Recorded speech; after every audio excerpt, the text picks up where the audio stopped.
Hi everyone.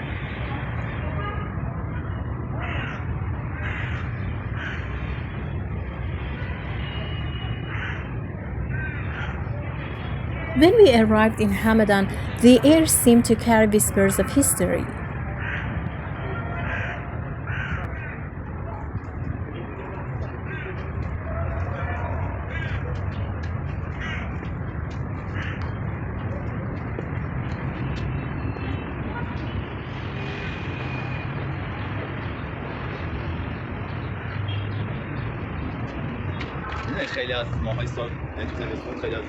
Standing before the mausoleum of Avicenna, we weren't just visiting a monument.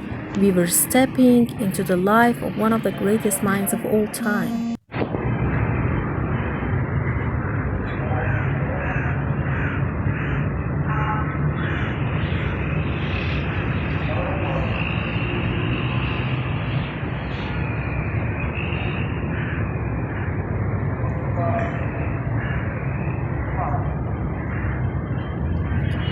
The tall, elegant tower rising above the city felt like a bridge between centuries, reminding us of how the ideas of a young boy named Avicenna, the philosopher, physician, and polymath, reshaped the world.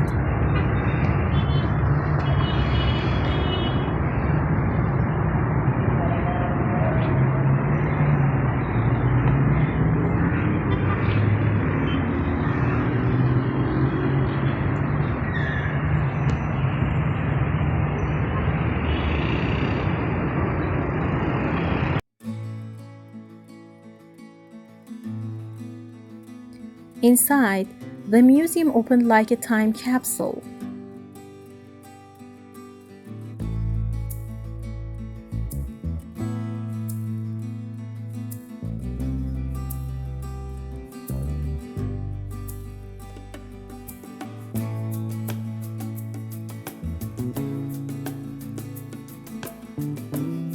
Manuscripts, medical instruments, and portraits reminded us of the man who wrote the Canon of Medicine, a text that guided physicians for nearly 700 years, even in the universities of medieval Europe.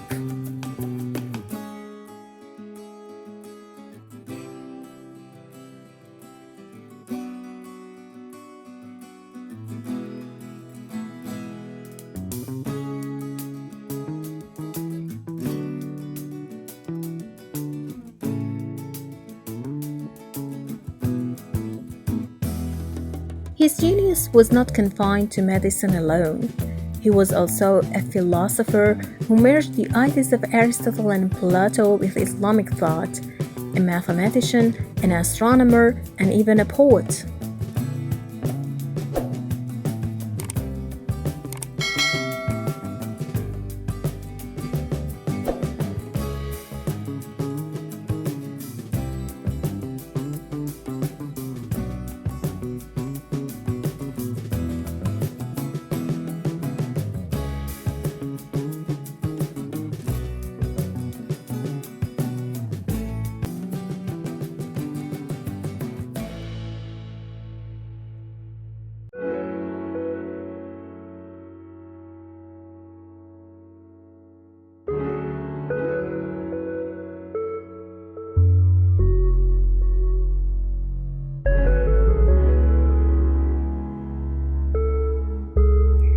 But what made the experience truly vivid was stepping into the garden of medicinal plants Avicenna once used.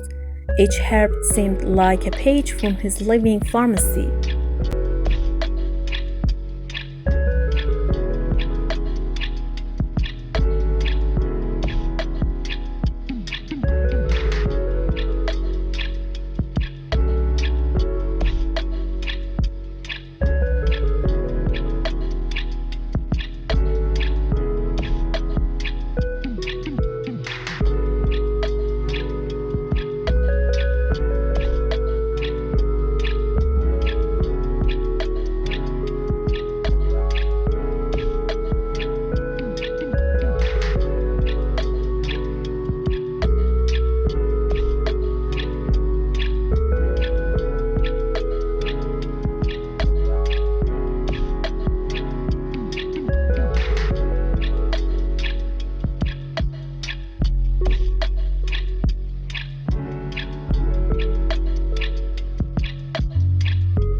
Touching the leaves, smelling the fragrances, we could almost imagine Avicenna himself collecting these plants, grinding them, and writing his meticulous notes on how nature could heal.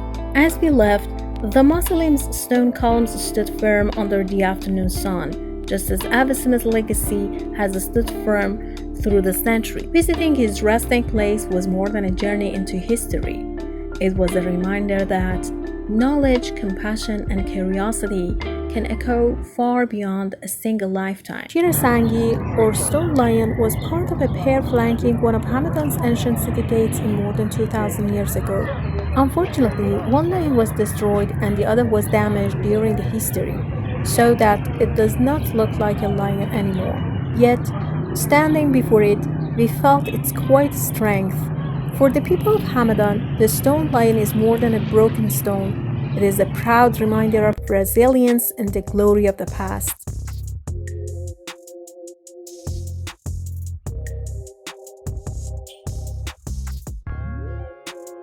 Baba Taher or the Naked Poet. He earned this unusual name not for appearance, but for the honesty and simplicity woven into his verses. Standing at his resting place, we could sense why he's so cherished.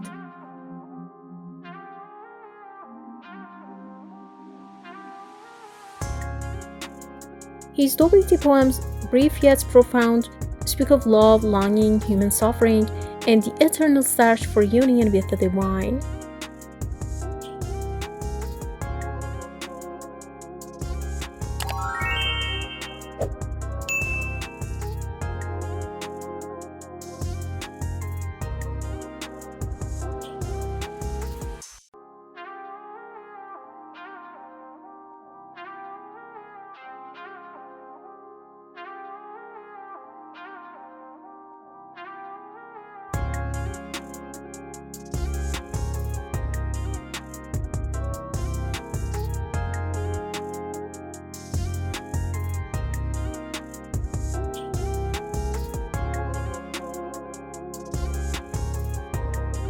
Humble in life but rich in wisdom, Baba Taher left behind poetry that still touches hearts 1,000 years later.